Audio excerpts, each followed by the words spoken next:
अध्यात्म का जो राही होता है वो एक ऐसी अवस्था में पहुंचता है जब अचानक अपने आप एक शक्ति ऊपर से जो आती है, जिसको कहते हैं law of grace, law of power, अचानक उसको नीचे से ऊपर उठा लेती है। अध्यात्मवादियों ने इसे कहा है अपवर्ड फॉलिंग। धर्म ग्रंथों ने इसे कहा है चेतना का आरोहण, ऊपर ऊपर ऊपर उठना, और ऊपर और ऊपर और ऊपर, जमीन को छोड़ते जाना।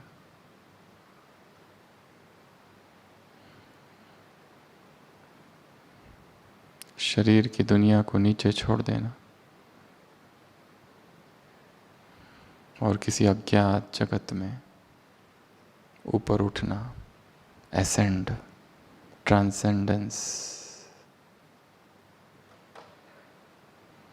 ऊर्ध्वगामी चेतना हो जाए।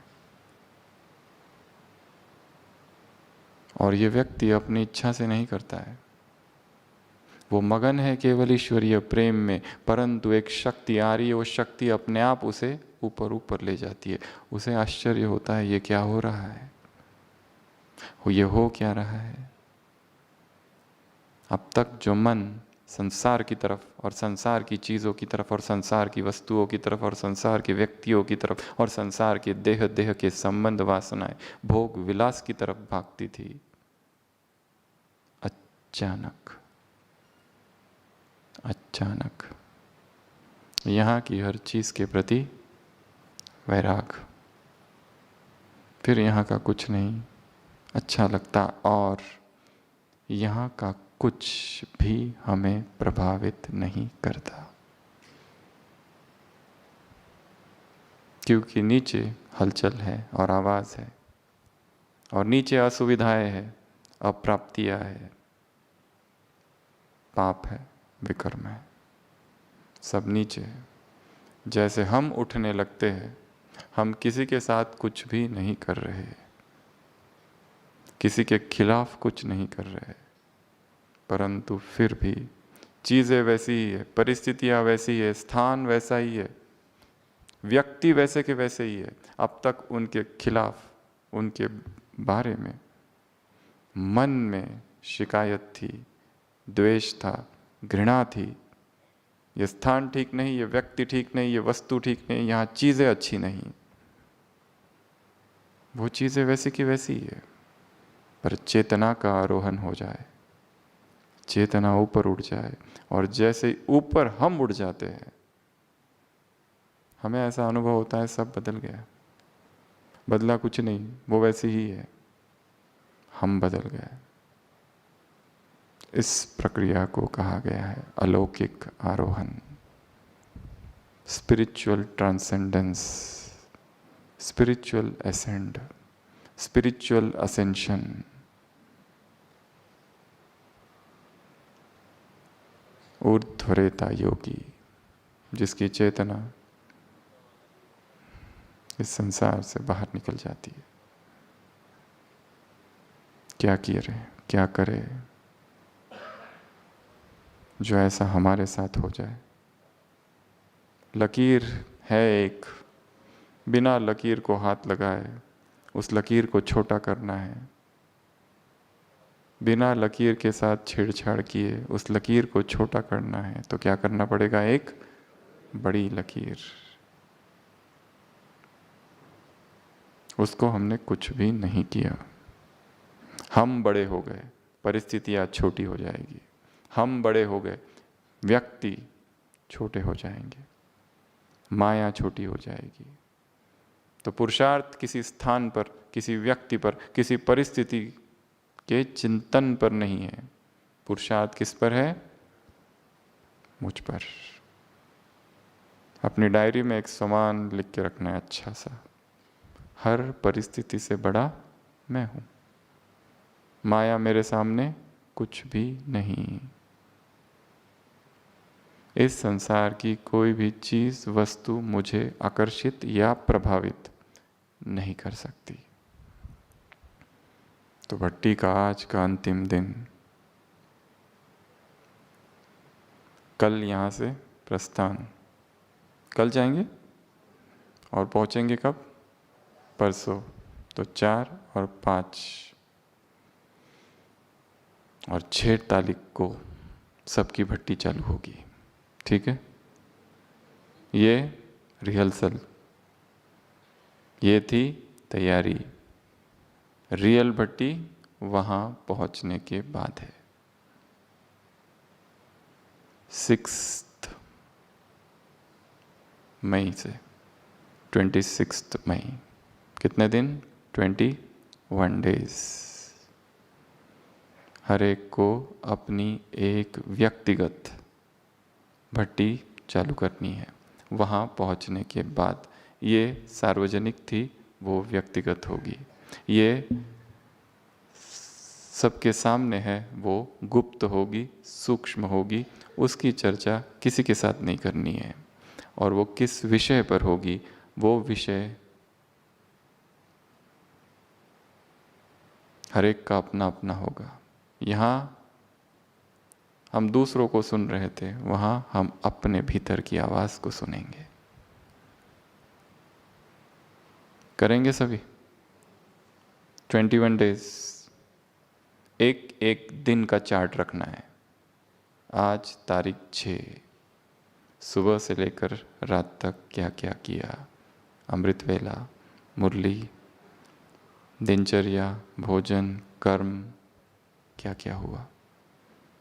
रात में एक अलग से डायरी बनानी है, छोटी, जिसमें डे 1, डे 2, डे 3 और टॉपिक हर एक का अलग अलग होगा। कौन सा होगा वो कल सुबह अमृत वेला हर एक को बाबा से लेना है। और टॉपिक लेने का समय है 2 से 3:30 सुबह। कितने बजे? 2 और 3:30 के बीच ये दिया जाएगा। कहाँ से दिया जाएगा? परम धाम से। इसके लिए आज जल्दी सो जाना, ताकि कल 1:30-2 बजे आँख खुल जाए और रात के उस गहन सन्नाटे में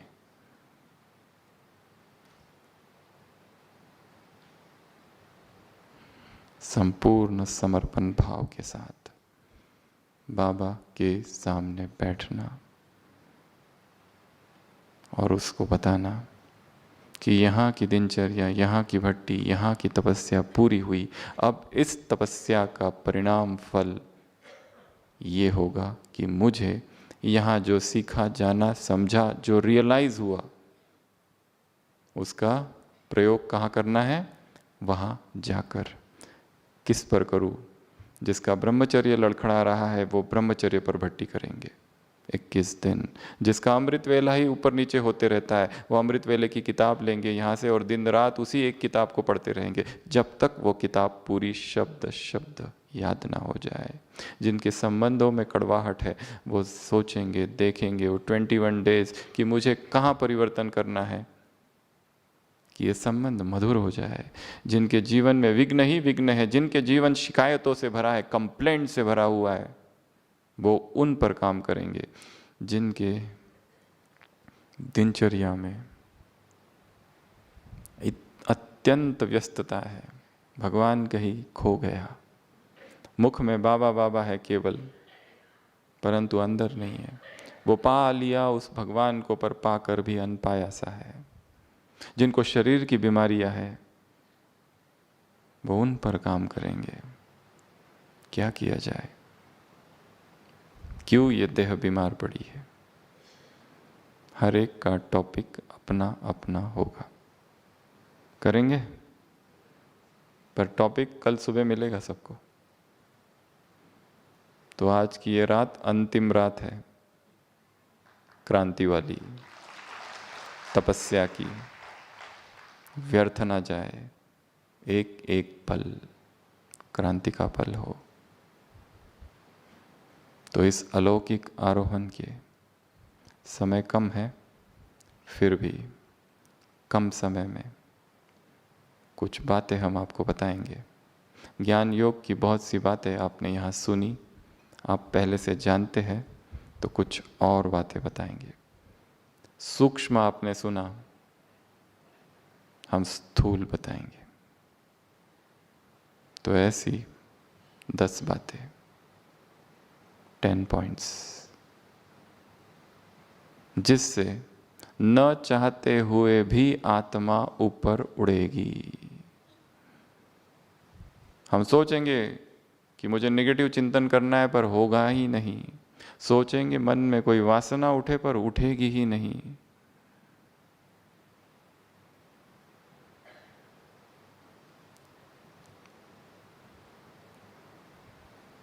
अभी न सोचते हुए, न चाहते हुए वो चीज़ें होती है और मन में आती है। इतने पॉजिटिव वायुमंडल में होते हुए भी कहीं ना कहीं मन में निगेटिविटी प्रवेश कर ही जाती है। कुछ ना कुछ गलत दोष दिखने ही लगते हैं। क्यों? क्योंकि मन की आदत है। क्यों? क्योंकि लंबे समय से दबा हुआ है कुछ जो बाहर निकलता है। जब आए थे थोड़े समय के लिए दब गया, पर अगले 1-2 दिन में फुट कर बाहर निकलती है वासनाएं। तो 10 बातें बता रहे हैं, करेंगे क्या? कहो तो बहुत कठिन है, करेंगे? पहले ही हाँ, फिर बोलेंगे अरे ये है। ABCDEFGH।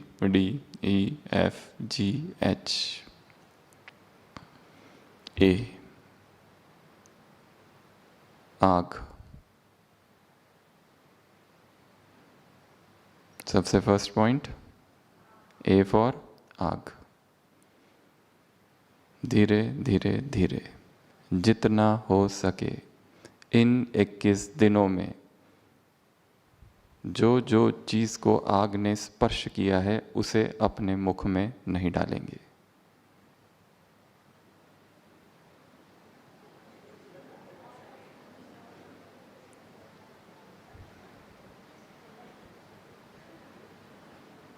जिसे आग में डाला जाता है सत्व तत्व वहीं नष्ट हो जाते हैं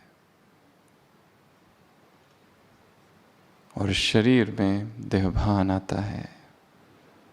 जितना हो सके इस शरीर में वो डालना है जो प्रकृति ने उसी स्वरूप में दिया है। Uncooked fireless kitchen. शरीर की जितनी बीमारियां हैं और संसार के जितने लोग और जितने अध्यात्मवादी जितनी बीमारियों से ग्रसित है, 80% सभी बीमारियों का एक ही कारण है, भोजन।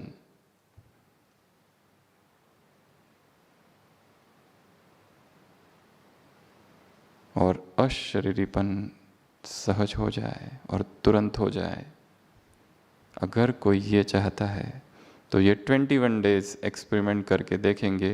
रॉ फूड, अनकुक्ड फूड एकदम नहीं होगा तो 3 बार, यदि पका हुआ ले रहे हैं तो 3 की जगह 2 बार कर दो। सुबह का ब्रेकफास्ट, फ्रूट, जूसेस, वेजिटेबल, सलाद। जब ग्रिप आ जाए 1 हफ्ते में तो फिर रात का रॉ में कन्वर्ट करो, एक वैसे ही रखो दोपहर वाला। यात्रा बहुत बहुत धीरे करनी है। सारी परिस्थितियां देखकर हम कहाँ रहते हैं, सब कुछ देखते हुए किस तरह का काम है, टाइम कितना है, परंतु टाइम बहुत बच जाएगा इस प्रक्रिया में। तो ये सबसे पहला काम है, जितना हो सके 10%, फिर 20, फिर 30, फिर 40, फिर 50, फिर 60, 80। शरीर में परिवर्तन होगा, अपने आप अनुभव होगा कि जो ऊर्जा ब्लॉक हो जाती है शरीर में वो चक्र खुल गए हैं।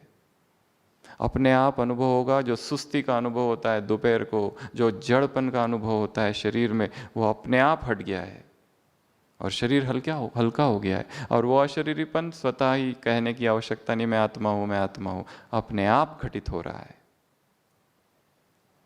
और जो छोटी मोटी बहुत सारी बीमारी है वो अपने आप हटती जाएगी। ये सबसे पहला काम है। आँख से दूर। द्वापर में से मनुष्य के पतन के दो कारण हैं। पहला देहभान और दूसरा आँख।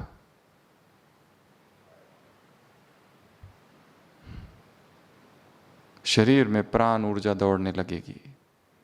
जो मेंटल ब्लॉकेजेस है और शरीर में ब्लॉकेजेस है वो खुलने लगेंगे।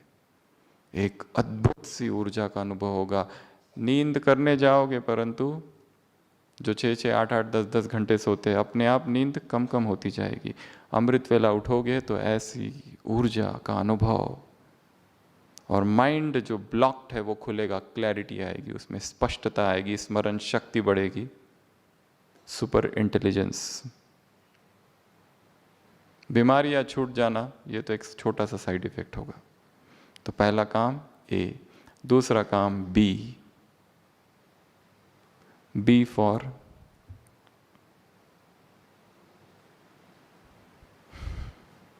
Bear foot walking. Barefoot walking.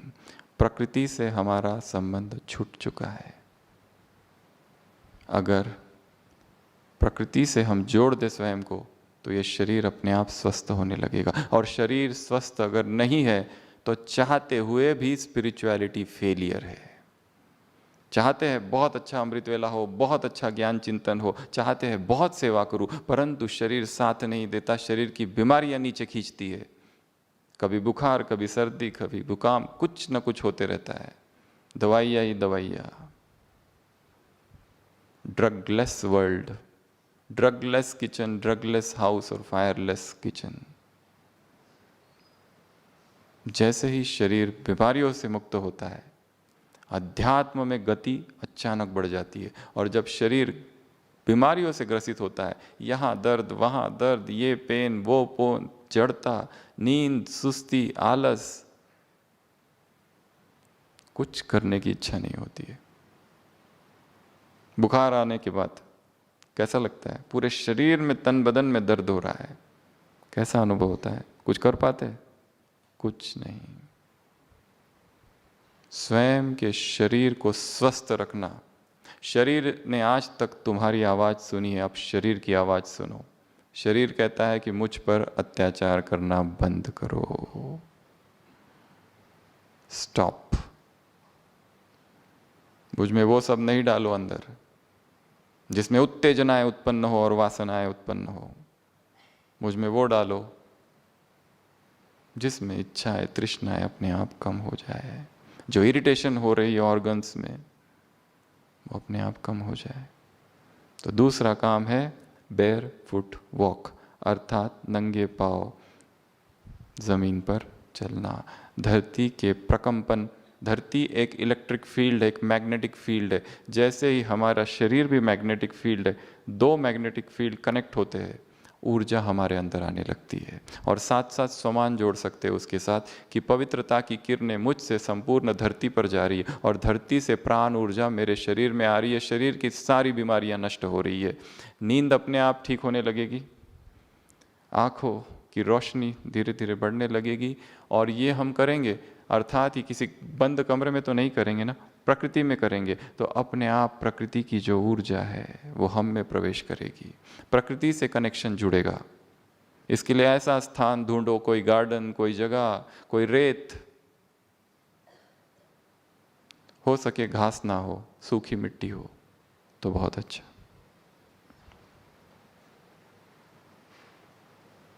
और ये करते समय क्या करना है? ज्ञान का चिंतन।